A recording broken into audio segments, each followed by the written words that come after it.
जी हां, टीवी पर पहली बार पुतिन के अग्निवीर। यूक्रेन से जंग के मद्देनजर पुतिन ने, रूस ने बहुत बड़ा बदलाव किया है। आर्मी की भर्ती को लेकर जो अपने नियम कायदे थे रूस में, वो बदले गए हैं। इसके मायने क्या हैं, आज इस पर भी बात होगी। रूस और यूक्रेन की जंग से जुड़ी हर हलचल से हम आपको कराएंगे वाकिफ। आपके साथ मैं हूं समीर अब्बास, मेरे साथ करुणा शंकर हैं, प्रतिमा है और हर बार की तरह खास मेहमानों का एक बड़ा पैनल हमारे साथ जुड़ चुका है। मनीष झा भी हमें ज्वाइन कर चुके हैं, हमारे सहयोगी। और रूस और यूक्रेन के बीच चल रही जंग वर्ल्ड वॉर में बदल सकती है, क्योंकि युद्ध को लेकर पुतिन की विध्वंसक रणनीति का खुलासा हुआ है। एक तरफ रूस ने अपनी सेना को और मजबूत बनाने का प्लान तैयार किया है, तो वहीं दूसरी तरफ अमेरिका, पोलैंड और नेटो देशों में अपने खौफनाक हथियारों की तैनाती में जुटा है और इसकी वजह से वॉर जोन के और विस्फोटक होने की आशंका जाहिर की जा रही है। इस बीच ब्रिटिश सेना का एक्शन भी सामने आया है। दावा किया जा रहा है कि फ्रंट लाइन पर रूस के खिलाफ ब्रिटिश फौज भी जंग लड़ रही है। उधर सोलेडोर और बाखमुत में यूक्रेन को बहुत बड़ा सदमा लगा है। डिटेल में जानकारी देंगे हमारे साथ, जैसा कि समीर ने बताया, एक्सपर्ट्स का पूरा पैनल मौजूद है। लेकिन इस वक्त की बड़ी खबर, करुणा। बिल्कुल प्रतिमा, इस वक्त की बड़ी खबर यूक्रेन वॉर जोन से आ रही है और अभी तक की सबसे विस्फोटक ये वीडियो जो इस वक्त हम दिखा रहे हैं दर्शकों को। रूस यूक्रेन की आर्मी के बीच ताबड़तोड़ गोलीबारी और सोलेडर का ये वीडियो हैरान करने वाला। और अभी तक अगर हम बोलें तो आप देखिए कितना खौफनाक ये वीडियो, किस तरह से ये यूक्रेनी सैनिक हैं जो सोलेडर में बंकर में छुपे, लेकिन पॉइंट ब्लैंक पर लेकर पहले इनको ट्रैक किया गया, ढूंढा रशियन फोर्सेस के जवानों ने, और उसके बाद ये देखिए कैसे सामने से पॉइंट 0 पर इन्हें लेकर गोलियों से भून डाला। Откидывайте оружие!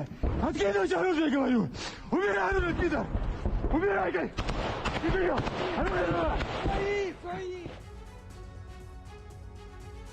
तो इस वक्त जंग के जो भयावह हालात हैं वो बयां करने वाला ये वीडियो आपने देखा। वहीं रूस यूक्रेन जंग को लेकर वैगनर ग्रुप के प्रमुख प्रिगोजिन का दावा, सोलेडर की लड़ाई में 2 ब्रिटिश सैनिक भी मारे गए हैं, ये दावा किया गया है प्रिगोजिन की तरफ से। दोनों ब्रिटिश सैनिक यूक्रेन की तरफ से लड़ रहे थे। एक के पास से दोनों ब्रिटिश सैनिकों के डॉक्यूमेंट मिले हैं।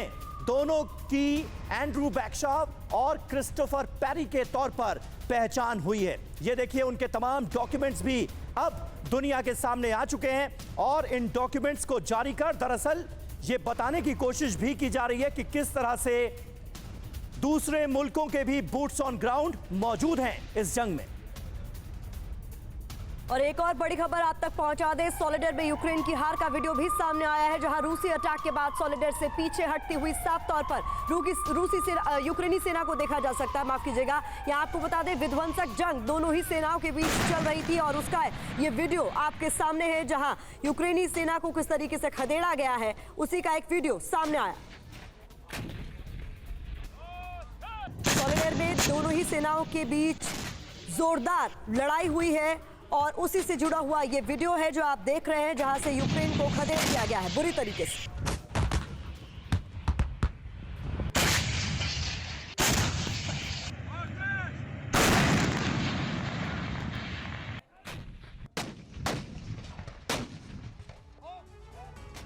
तो ये 3 तस्वीरें इस वक्त की सबसे अहम तस्वीरें रूस यूक्रेन जंग के मद्देनजर आपके सामने हैं, आपकी टीवी स्क्रीन पर। सोलेडर और बाखमुत में भी यूक्रेन को भारी नुकसान हुआ है, लेकिन सबसे बड़ी बात यह कि 2 ब्रिटिश सैनिकों की भी जान गई है। वो ब्रिटिश सैनिक जो कि यूक्रेन की सरजमीन पर यूक्रेन के लिए लड़ रहे थे, उन्हें मार दिया गया है और उनके तमाम डॉक्यूमेंट्स जो हैं वो जारी किए गए हैं, ये बताने के लिए कि किस तरह से ब्रिटिश आर्मी के जवान यूक्रेन की सरजमीन पर यूक्रेन के लिए जंग लड़ते हुए नजर आ रहे हैं। और वहीं सोलेडर और बाखमुत में यूक्रेन को भारी नुकसान हुआ है। सोलेडर से बचकर निकले यूक्रेनी सैनिक का दावा, सोलेडर में पड़े हैं यूक्रेनी सैनिकों के शव। रूस की तुलना में यूक्रेन को यहां ज्यादा नुकसान हुआ है, ये यूक्रेनी सैनिक कह रहे हैं। यूक्रेन को नुकसान पर अमेरिका और ब्रिटेन में भी चर्चा हुई है।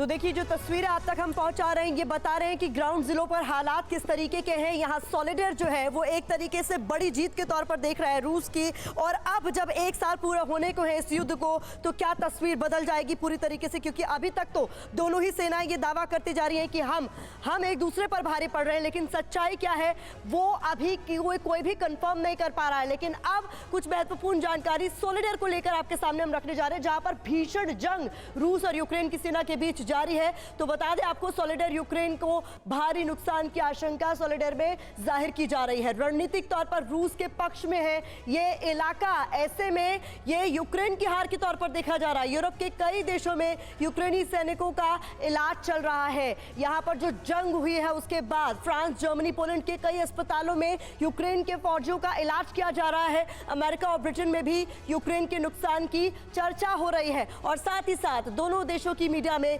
यूक्रेनी सैनिकों के मारे जाने और घायल होने की चर्चा जो है इस वक्त जोरों पर है, और इसी को लेकर लगातार अपडेट्स आप तक हम पहुंचा रहे हैं। और आपको बता दें कि लगातार तस्वीरें भी सामने आ रही हैं युद्ध क्षेत्र से जो आप तक हम पहुंचा रहे हैं, लेकिन सॉलिडर का क्या अपडेट है वो हमने आपको बताया किस तरीके से यहाँ पर हालात जो है वो बेकाबू हो गए। लेकिन इस बीच महत्वपूर्ण खबर का हम रुख कर दें, कश्मीर के सोनबर्ग में बर्फीला तूफान आया है, उससे जुड़ी हुई तस्वीरें हमारे सामने है, जहाँ एवलांच की तस्वीरें हैं आपके सामने।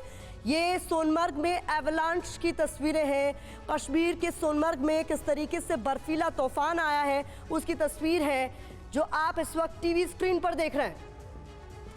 इसी में किसी के हताहत होने की खबर है या नहीं इसकी जानकारी अभी हम जुटा रहे हैं, लेकिन सोनमर्ग से ये तस्वीरें सामने आ रही।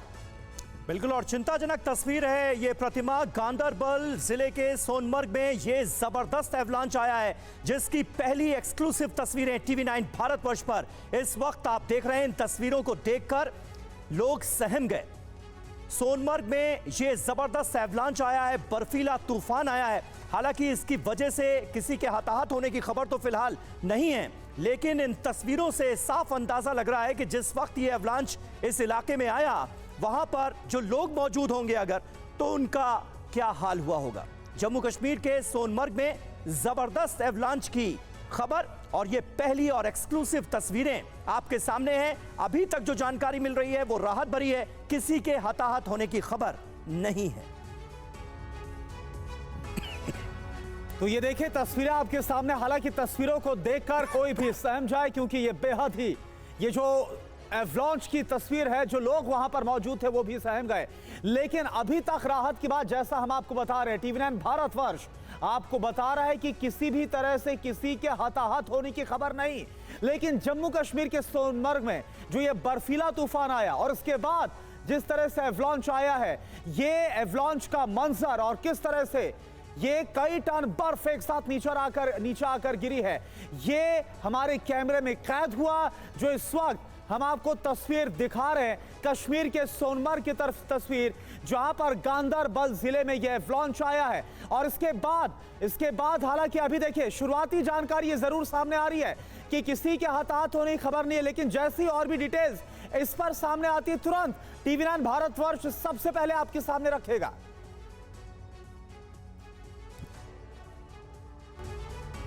और एक बार फिर लौटते हैं रूस यूक्रेन जंग से जुड़ी अहम खबरों का रुख करते हैं। सोलेडर और बाखमुत में यूक्रेन को भारी नुकसान, सोलेडर से बचकर निकले यूक्रेनी सैनिक का बड़ा दावा। सोलेडर में पड़े हैं यूक्रेनी सैनिकों के शव, यानी यहां पर जबरदस्त नुकसान उठाना पड़ा है यूक्रेन को। रूस की तुलना में यूक्रेन को ज्यादा नुकसान हुआ है, ये यूक्रेनी सैनिक दावा कर रहे हैं। यूक्रेन को नुकसान पर अमेरिका और ब्रिटेन में भी चर्चा हुई है।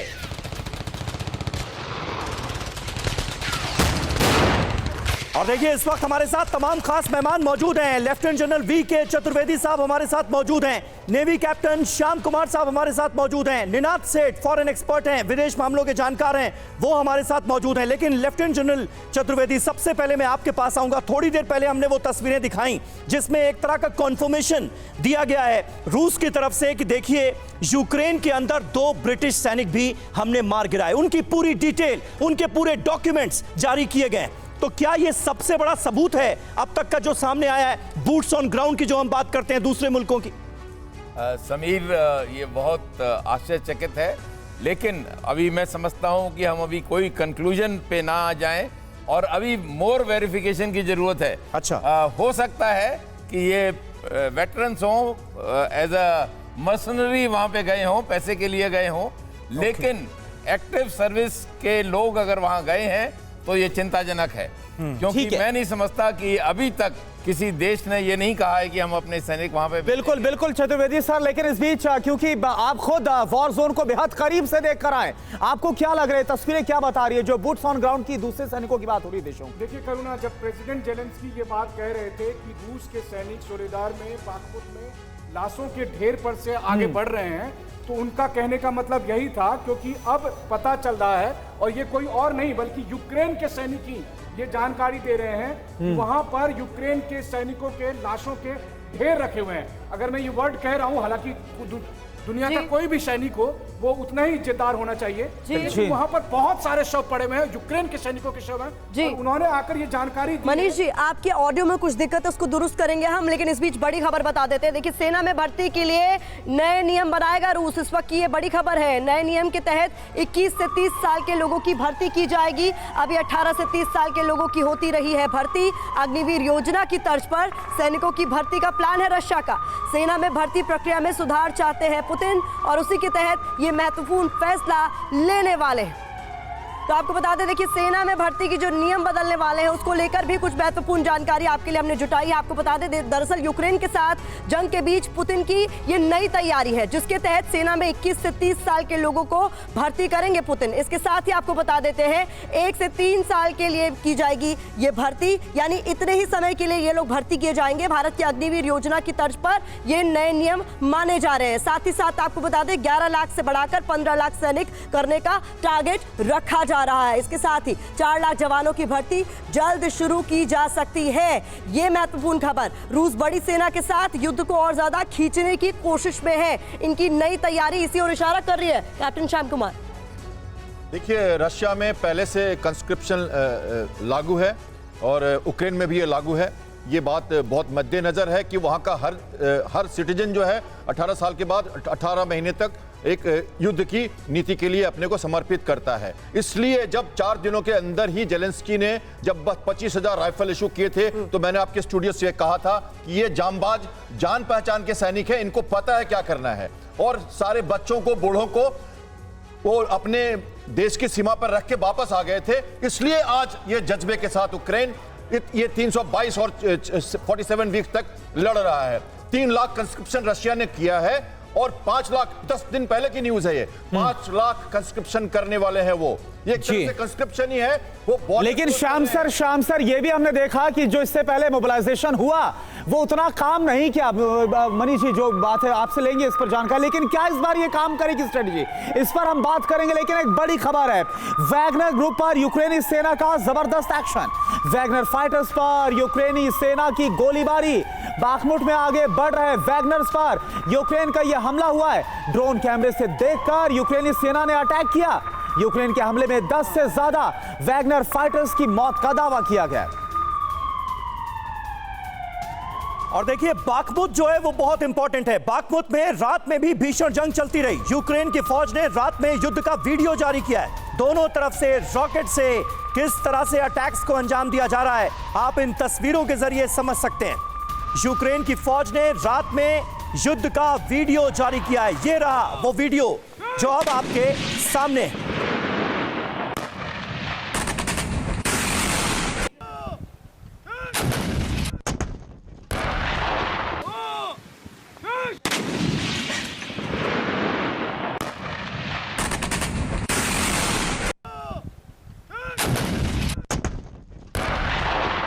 तो देखिए, सोलेडार पर कब्जे के बाद रूस के हौसले, निनाद जी, ऐसा लगता है बुलंद नजर आ रहे हैं। बाखमुत पर अब ऐसा लग रहा है कि टारगेट कर लिया है रशिया ने। किस तरह से इस स्ट्रेटजी को रूस की आप देख रहे हैं, और इसी में अगर अग्निवीर स्कीम को भी मैं जोड़ दूं, ये 3 साल का जो टेन्योर रखा गया है, भारत की अग्निवीर स्कीम की तर्ज पर ये नए बदलाव किए गए, इसके पीछे क्या मकसद? देखिए, सोल्डर और बाखमुत 2 बहुत डिफरेंट बैटलफील्ड्स हैं। सोलिडर जो है वो एक क्लासिक बैटलफील्ड है। जैसे आपको, अगर आपको सेकेंड वर्ल्ड वॉर याद हो, तो डोर टू डोर फाइटिंग है वहां पे, और बाखमुत में फर्स्ट वर्ल्ड वॉर में जो ट्रेंच वॉरफेयर होता था वो हो रहा है। पर इन दोनों में एक चीज कॉमन है जो अभी अभी हुई है पिछले एक हफ्ते में, रशिया ने दोनों में एक फ्लैंक बनाया है। रशिया आउट फ्लैंक कर पा रही है, आउट फायर पावर कर पा रही है, और मुझको लगता है कि ये एक टर्निंग पॉइंट हो सकता है वॉर में, क्योंकि end of the day war आप ड्रोन से नहीं लड़ सकते, आप सेंसर से बचाव कर सकते हैं, डिफेंस कर सकते हैं। एंड ऑफ द डे अगर आपको ऑफेंसिव करना है तो आपको एक प्लान्ड ऑफेंसिव करना है, और विंटर में इस तरह का अगर रशिया ऑफेंसिव कर सकती है, और इस पर रशिया ट्रेंड है पहले भी, जैसे मैंने कहा था ये सेकंड वर्ल्ड वॉर से ट्रेंड है, तो मुझको लगता है कि यूक्रेन के लिए एक बहुत बड़ा झटका है। कितना बड़ा झटका इसे समझने की कोशिश मनीष से भी करेंगे, लेकिन रूस से इस वक्त की बड़ी खबर आ रही है, सैनिकों को चुनाव में टिकट देंगे पुतिन, ये बड़ी खबर आ रही है। दूसरी पार्टियां भी सैनिकों को टिकट देंगी, ज्यादातर टिकट युद्ध में हिस्सा लेने वालों को दी जाएंगी। तो लीजिए, एक और दांव चला है पुतिन ने, ये कितना महत्वपूर्ण होगा? बिल्कुल प्रतिमा, देखिए हमारे साथ तो 3 रक्षा विशेषज्ञ हैं जिन्होंने इस देश के लिए अपने पूरा जीवन समर्पित किया है, उनको भी ये जानकर अच्छा लगेगा, और ये खबर वाकई में दिलचस्प है। देखिए, रूस में ये तय हुआ है और इसमें सभी दलों में सहमति है। पुतिन की पार्टी यूनाइटेड रशा से लेकर कम्युनिस्ट पार्टी तक सभी ने यह तय किया है कि आने वाले चुनाव में जो वहां पर चुनाव होंगे, चाहे वो विधानसभा के स्तर के चुनाव हो या लोकसभा के स्तर के चुनाव, उनमें ज्यादातर टिकट उन लोगों को दिए जाएंगे जिन्होंने रूस और यूक्रेन के इस जंग में भाग लिया है। वो सैनिक से लेकर सैन्य अफसरों तक इनको टिकट दिए जाएंगे। तो अब समझिए, वहां पर अपने सेना का मनोबल बढ़ाने के लिए उन्होंने ये भी किया है, क्योंकि अगर आप सांसद बनते हैं, रूस की डूमा में जाते हैं, डेप्यूटी बनते हैं, तो वो सबसे प्रतिष्ठित जगह है। बिल्कुल मनीष, आपको यानी कि ये सेना में आइए, क्योंकि अब जो और नई भर्तियां शुरू कर रहा है अब रूस, उसको लेकर ये एक और बड़ा दाव है जो कि सैनिकों के सामने रखा गया। इन सब के बीच आप देखिए, चीन को लेकर एक बड़ी खबर आ रही है। चीन ने एक बार फिर से ताइवान को धमकी दी है। चीन में ताइवान मामलों के प्रवक्ता मा शियागो गुआंग का ये बयान है, अमेरिका के उकसावे में ड्रिल कर रहा है ताइवान। ये चीन की तरफ से ताइवान स्ट्रेट की शांति को भंग करने की कोशिश है। ताइवान का पीएलए को उकसाना खतरनाक हो सकता है। चीन एक बार फिर से ये धमकी देता हुआ नजर आ रहा है। आप देखिए, अब इन तीनों को समझना बहुत जरूरी है, किस तरह से वॉर के 3 फ्रंट, उनमें से एक तो एक्टिव ही है, लेकिन अब किस तरह से बेलारूस की तरफ से जो धमकी दी गई, अमेरिकी ग्लोब मास्टर का पहुंचना क्या बतला रहा है, वो तस्वीरें भी हमने आपको दिखाई। और इसके अलावा चीन की एक बार फिर से ताइवान को धमकी, और इसके साथ साथ अमेरिका को वार्निंग। ये तीनों वॉर फ्रंट्स इस वक्त हम आपको दिखा रहे हैं क्या क्या एक्टिव हो रहे हैं। पहला वॉर फ्रंट आप देख रहे हैं, 1 साल होने को है, 24 फरवरी को 1 साल हो जाएगा रूस और यूक्रेन के बीच। 11 महीने से भीषण जंग जारी है। जंग का अभी तक कोई नतीजा नहीं, और कब खत्म होगी ये जंग किसी को नहीं पता, सिर्फ विध्वंस हम देख रहे हैं। दूसरा वॉर फ्रंट चीन और ताइवान के बीच में बनता हुआ नजर साफ तौर पर आ रहा है। नैन्सी पेलोसी के विजिट के बाद ये टेंशन और ज्यादा हाई हो गई है। ताइवान की ड्रिल की अब तैयारी है, लेकिन इस पर चीन को जवाब देने की तैयारी इस ड्रिल के जरिए, लेकिन चीन ने फिर से बोल दिया कि बहुत बड़ी गलती करेगा ताइवान। और देखिए, अब बेलारूस और पोलैंड, क्योंकि बेलारूस बॉर्डर पर पोलैंड की जो तैनाती है वो बढ़ गई है, और साथ साथ 2 ग्लोब मास्टर पहुंच चुके हैं। बेलारूस के हमले की जो धमकी पोलैंड को दी गई है, इसके बाद जो हालात हैं वो बेहद ही खराब होते हुए नजर आ रहे हैं। अब सवाल ये उठता है कि क्या ये जो साल है 2023, ये बेहद ही विध्वंसक होने वाला है? क्या जो नए साल में एंड जंग, न्यूक्लियर जंग देखने को मिलेगी क्या? आप देखिए, तीनों फ्रंट्स, रूस यूक्रेन की बात करें, खतरनाक हथियार बनाए जाएंगे। ये सरगई शोइगु की तरफ से साफ कहा गया। बेलारूस पोलैंड की अगर हम बात करें तो पोलैंड में यूएस के, अमेरिका के 2 ग्लोब मास्टर पहुंच चुके हैं, तैनात किए जा चुके हैं। और चीन ताइवान की अगर बात की जाए तो हथियारों का जखीरा लगातार ताइवान जुटा रहा, और अमेरिका किस तरह से ताइवान के साथ खड़ा हुआ यह हम सब जानते हैं। Lieutenant general VK Chaturvedi sir, मेरा आपसे सवाल है, ये पूरी दुनिया के लिए 3 वॉर फ्रंट्स का हम जिक्र कर रहे हैं, कितना बड़ा खतरा 2023 में आप देख रहे हैं? कृपा, वाकई में, करुणा, वाकई में ये बहुत चिंताजनक है। तीनों फ्रंट, एक तो ताइवान में अगर देखें तो चाइना के साथ, और ताइवान एक डेमोक्रेटिक इलेक्टेड गवर्नमेंट है वहाँ पे, जो कि काफ़ी देशों ने अभी तक उसको रिकग्नाइज नहीं किया है, लेकिन उन्होंने डेमोक्रेसी का जो फायदे होते हैं वो उसका टेस्ट कर चुके हैं। दूसरा, ये जो आप बेलारूस और पोलैंड का कह रहे हैं, मैं नहीं समझता कि ये फ्रंट खुलेगा, लेकिन बेलारूस में फोर्स मोबिलाइजेशन जरूर होगा। उससे 2 फायदे हैं कि नॉर्दर्न फ्रंट कीव की तरफ से उनको थ्रेटन भी कर सकते हैं, और पोलैंड को भी क्योंकि पोलैंड आज लेपर्ड टैंक्स देने की बात कर रहा है इनको, यूक्रेन को, तो उस पे थोड़ा दबाव बनाने के लिए ये सब फोर्स मोबिलाइजेशन हो सकता है। तीसरा, रशिया यूक्रेन का जो आपने कहा वो वाकई में वो तो एक्चुअल है, विध्वंसक है, लेकिन रशिया ने जो आपका एम था, मैं समझता हूँ वो उसने अचीव कर लिया। लेकिन टेंशन है ना पोलैंड और बेलारूस के बीच, वो हम लोगों ने ग्राउंड जीरो पे महसूस जरूर किया था। भले ही वो वॉर जैसी स्थिति ना बनी हो, लेकिन वो तैनाती भी जो फोर्सेस की है वो उस तरफ इशारा जरूर करती है कि हालात अभी भी टेंशन वाले। इस बीच तो देखिए, अमेरिका को लेकर तमाम अहम बातें कही जा रही हैं। क्या अमेरिका कराएगा वर्ल्ड वॉर? अमेरिका का रुख रूस यूक्रेन जंग के मद्देनजर भी तमाम सवालों के कटघरे में नजर आ रहा है, और सीधे तौर पर यह कहा जा रहा है कि यह जंग रूस और यूक्रेन के बीच नजर जरूर आ रही है, लेकिन दरअसल यह है जंग अमेरिका और रशिया के बीच। तो अमेरिका की स्ट्रैटेजी क्या है, ये जरा हम आपको समझाते हैं, क्योंकि अमेरिका का जो मौजूदा रुख है वो भी सवालों के घेरे में है। अमेरिका क्या कराएगा वर्ल्ड वॉर? यूक्रेन को हथियार दे रहा है, पोलैंड में 2 ग्लोब मास्टर की कर दी गई है तैनाती, ताइवान में हथियार भेजे जा रहे हैं, साउथ कोरिया के साथ युद्धाभ्यास हो रहा है। अमेरिका आखिर चाहता क्या है, और क्या मौजूदा जो रुख है अमेरिका का, चतुर्वेदी जी, वो आने वाले वक्त में वर्ल्ड वॉर की आहट देता हुआ नजर आ रहा है क्या? समीर, आपने बहुत बढ़िया एनालिसिस की। अमेरिका इस पूरे गेम में एक जो कहते हैं कठपुतलियों को जो चलाने वाला है वो मास्टर है, बिल्कुल, और वही ये सब करा रहा है। उसको वर्ल्ड में इंस्टेबिलिटी चाहिए, सिवाय नॉर्थ अमेरिका को छोड़ के। कभी वियतनाम में कराता है, कभी मिडिल ईस्ट में कराता है, कभी अफगानिस्तान में। अब उसको एक और मोहरा मिल गया है, जेलेंस्की यूक्रेन में करा रहा है। इसी तरह से वो यहाँ ताइवान में भी काफी एक्टिव रहेगा, लेकिन मैं ये नहीं समझता कि न्यूक्लियर वॉर कहीं पर भी होगी, क्योंकि मेरे कन्विक्शन से कह सकता हूं कि nuclear war is only for deterrence, it will not happen again. जो हिरोशिमा और श्याम सर इसके पीछे क्या यही मंशा अमेरिका की, जो उसकी आर्म्स इंडस्ट्री है, जो उसकी एम्युनिशन इंडस्ट्री है, वो बढ़ती रहे, बढ़ावा मिलता रहे, इसलिए अमेरिका ये सब कुछ करवा रहा है? ये तो बिल्कुल सत्य है कि आर्म्स की एक्सपोर्ट बढ़ाना, टेस्टिंग करना, अपने पुराने एम्युनिशंस को निकालना, और एक माहौल बना के रखना, चिंगारी जलती रहनी चाहिए सब तरफ, आग हो ना हो, कोई रिजल्ट निकले ना निकले, जितना एक्सटेंशन हो सके। देखिए, जो अभी आर्म सप्लाई हुई है पोलैंड से, जर्मनी से, फ्रांस से, यूके से और अमेरिका से, ये कहा जा रहा है कि 200-300 टैंक चले गए वहां पे। ये मीडियम रेंज के गन्स हैं, ये लॉन्ग रेंज के गन्स नहीं है। कहा जाता है कि 70,000 ट्रुप्स और पूरी फॉर्मेशन, 7,000 से ज्यादा टैंक और 2 लाख से ज्यादा लोग अगर होंगे तब ये अटैक पॉसिबल होगा जेलेंस्की की तरफ से, जो है ही नहीं पॉसिबल। तो एक्चुअली मैं एक और बात करना चाहूंगा। जो अगली बड़ी खबर मैं बता रही हूं उस पर रिएक्शन भी आप ही का चाहूंगी। अब समंदर में रूस ने दरअसल ब्रिटेन की टेंशन बढ़ा दी है। ब्रिटेन के करीब पहुंचा है टैंकर कामा और गार्शकोव। उत्तरी सागर में रूसी युद्धपोत पर ब्रिटेन की नजर, एडमिरल गार्शकोव पर रॉयल नेवी की निगरानी। ये बड़ी खबर आ रही है HMS पोर्टलैंड से, रूस की हर हरकत पर नजर।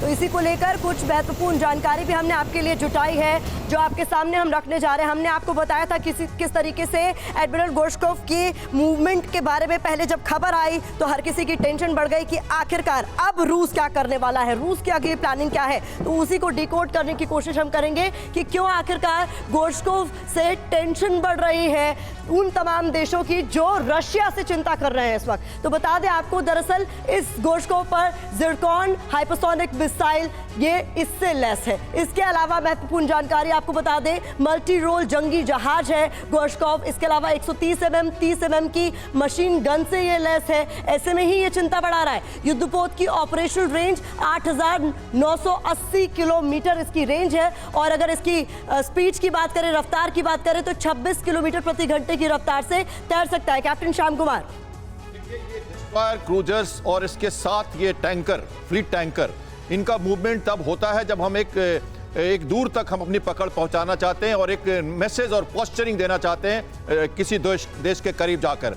तो ये नॉर्थ सागर में अगर ये गया है इनका ये फ्लीट का एक्सरसाइज करते रहते हैं। हम हमेशा एक्सक्लूसिव इकोनॉमिक जोन्स में हम इंटर कर जाते हैं और एक नो टाइम के तहत नोटिस टू एयर मैरिनर्स को देके हम ये एक्सरसाइज करते हैं। तो ये देखिए नेवी का यही सबसे बड़ा रोल है कि वो आहट दे सकता है बहुत नजदीक तक जाकर, 12 नॉटिकल माइल तक आप जाके दस्तक दे सकते हैं चुपचाप और घूम के आ सकते हैं। इस कारण से चाइना की जो पकड़ है इंडियन ओशन में भी हम देखते रहते हैं और हमारी भी पैनी नजर रहती है। तो आज ब्रिटिश की पैनी नजर उनके ऊपर है। ये एक पोस्चरिंग है जो जरूरी है ताकि आप बिल्कुल ये पोस्चरिंग है जो कि साफ नजर आ रही है जब गॉर्शकोव की तैनाती हो रही है। मनीष आपके पास भी आएंगे, लेकिन इस बीच एक बड़ी खबर, वॉर जोन में MiG-29 फाइटर प्लेन का बड़ा एक्शन देखने को मिला। फ्रंट लाइन पर मिसाइल से हमला कर रहा है MiG-29, रूसी ठिकानों पर MiG-29 से अटैक कर रहा है यूक्रेन।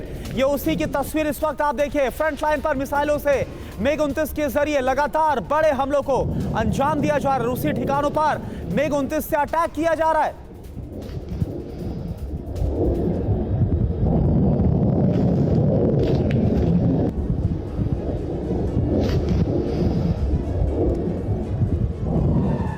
और ब्रिटेन किस हद तक यूक्रेन का साथ दे रहा है, इसी से जुड़ी अगली बड़ी खबर। यूक्रेन को ब्रिटेन से मिला है विध्वंसक हथियार, एंटी एयरक्राफ्ट मिसाइल से लैस है स्टॉर्मर व्हीकल। ब्रिटेन की डिफेंस मिनिस्ट्री ने बाकायदा एक वीडियो जारी किया है। हवाई हमले को रोकने में इस वेपन को सक्षम बताया गया है।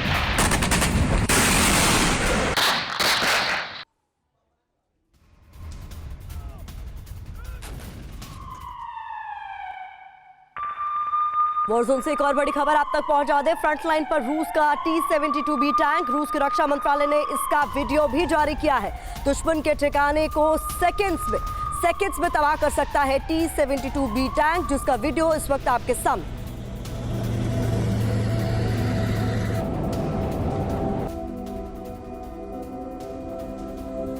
तो ये देखिए ये जो तस्वीरें हैं और ये जो ब्रेकिंग न्यूज आपको हम दिखा रहे हैं, किस तरह से फ्रंट लाइन पर मिसाइल से लगातार MiG-29 के जरिए हमला किया जा रहा है। रूसी ठिकानों पर बम वर्षा की गई है यूक्रेन की तरफ से। हवाई हमलों को और तेज कर दिया गया है। यूक्रेन को ब्रिटेन से मिला विध्वंसक हथियार, लगातार जो मदद दी जा रही वो हम देख रहे हैं, उसका वॉर जोन में क्या हाल हो रहा है। और फ्रंट लाइन पर रूस का T-72 टैंक नजर आ रहा है। हम इस पर निनाद सर से बात करें, लेकिन मनीष, क्योंकि आप वॉर जोन को बेहद करीब से, जो फ्रंट लाइन का इलाका है वो आप देख कर आ रहे हैं, शुरुआत जब हुई थी और अब जब हम इस साल में एंटर हो चुके हैं, जो बता रहे हैं कि इस साल बहुत कुछ विध्वंसक होगा, ये तस्वीर आ रहा है, आपका एनालिसिस क्या बता रहा है? देखिए, सबसे दिलचस्प तो है कि अभी रूस के पूर्व राष्ट्रपति दिमित्री मेदवेदेव ने कहा कि पश्चिमी देश जो भी टैंक दे रहे हैं, ये रूसी सेना इन्हें तुरंत ही कबाड़ का ढेर बना देगी। तो ये रूस का कॉन्फिडेंस है। बीते 11 महीने में हमने देखा, रूस के मिसाइल हमने देखे, रूस के फाइटर जेट देखे और रूस की नेवी की ताकत देखी। मैं खुद ही रूस की नेवी का अगर आप कहें तो चाहे सेवस्तोपोल हो, क्रोनस्टाड हो, कैलिनिनग्राद हो, उन सब जगह जाकर मैंने देखा था उन चीज़ों को। अब सबसे बड़ी बात यह है कि इन तमाम हथियारों के बीच रूस जिस तरीके से आगे बढ़ रहा है, बाखमुत की विजय उसका एक बड़ा सबूत है और आने वाले समय में यह लड़ाई और अधिक विध्वंसक होगी। उसी के लिए रूस का ये पोजीशन सही, लेकिन रूस जीत हासिल करता हुआ नजर आ रहा है आपके मुताबिक? जी हाँ, बिल्कुल। देखिए, रूस जीत ही रहा है और सबसे बड़ी बात है कि पूरी दुनिया जो अब तक इसे रूस और यूक्रेन की जंग कह रही थी, अब इन हथियारों के देने के बाद वो भी मानने लगी है कि रूस अकेले 30 देशों से लड़ रहा है।